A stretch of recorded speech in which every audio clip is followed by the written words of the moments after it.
Bonjour, régate numéro 5, 34e Coupe de l'América en baie de San Francisco entre les Kiwis et les Américains. Et encore un incroyable scénario dans cette baie magique à naviguer. Point numéro 1 dont je voudrais vous parler, les départs jusqu'à la bouée de Reaching. Point numéro 2 dont je veux vous parler, manœuvre catastrophique à la bouée sous le vent. Et point numéro 3, postponement card.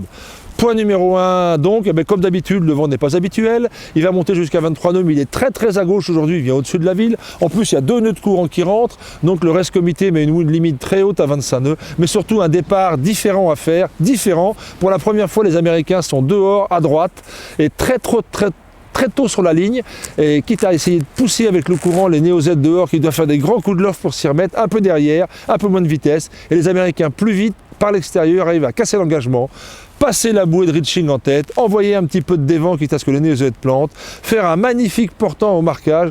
Tout va bien pour les Américains jusqu'à ce que, point numéro 2, jusqu'à ce qu'on arrive à la bouée sous le vent, à la porte sous le vent. Et là, décision étonnante, la décision 1 de virer très tôt après la bouée, ce qu'on fait rarement en match racing, parce que ça laisse à l'opposant l'opportunité de partir. Et autre point, d'essayer un jibing tag, d'essayer de virer en étant haut sur les foils. Alors là, j'ai 2 remarques tout de suite. La première, c'est que pour avoir gagné 2 coupes avec Russell, règle numéro 1, on ne fait jamais un regate, ce qui n'est pas essayé, débugger, valider, approuvé par tout le monde à l'entraînement. Et là, ils essayent un truc qu'ils n'ont pas validé à l'entraînement, ça veut dire qu'ils vont vraiment pas bien en vitesse au près, ils ne sont pas confident avec leur bateau. Et deuxièmement, en virant très tôt, ils laissent l'opportunité au Néo-Z d'aller 200 mètres plus loin et d'aller plus près de la limite de courant, parce que souvenez-vous, 2 nœuds de courant qui rentrent, Alcatraz à droite, il y a un cône en bas à droite avec moins de courant dans lequel on peut naviguer sans avoir ces 2 nœuds de courant dans le nez. Et si vous n'avez pas la limite de ce cône, vous donnez l'opportunité à l'autre bateau d'aller à la limite de ce cône et de naviguer plus sans courant. Ce qui se passe, bord de près catastrophique des Américains qui virent mal jusqu'à 7-6 nœuds en vitesse basse de virement, c'est-à-dire 2 fois moins que ce qu'il faudrait. Et comme ce sont les bateaux qui fabriquent le vent qu'ils ont, si vous partez d'en bas, vous en fabriquez moins, vous êtes encore plus lent. En plus, ils n'allaient pas très bien en vitesse, ils virent mal et ils n'avaient pas le bon génois. Tout va de travers pour les ricains, 1 minute ou même 1 minute 5, je ne sais plus, à l'arrivée, c'est catastrophique.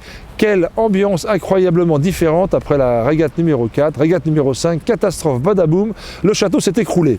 S'est écroulé sur la tête des Américains. Petite prise de tête à tel point qu'ils demandent un postponed card. Affirmative, the postponement card. We'd like to use the postponement card. 3e point. Chaque équipe a l'opportunité dans cette coupe de demander un day off, de reporter une course, postponement card comme un joker.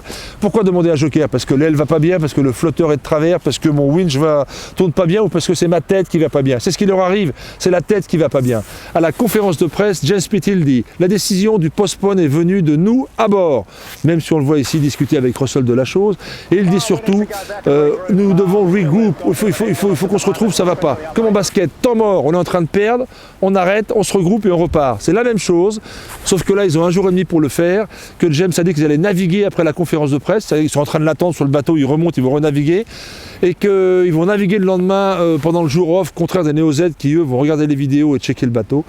Et surtout, il dit, nous allons faire des changements. Des changements. Ils ne vont pas changer de bateau, puisque le bateau numéro 1, avec les dérives très avancées, il est quasiment impossible de foiler correctement avec. Ça va être quoi les changements? Changement d'équipage. Waouh! Je suis extrêmement impatient de voir la liste d'équipage pour la régate numéro 6. En tous les cas, aujourd'hui 4-0, tout va bien dans le pays des Néo-Z. Bonne chance et bonne journée.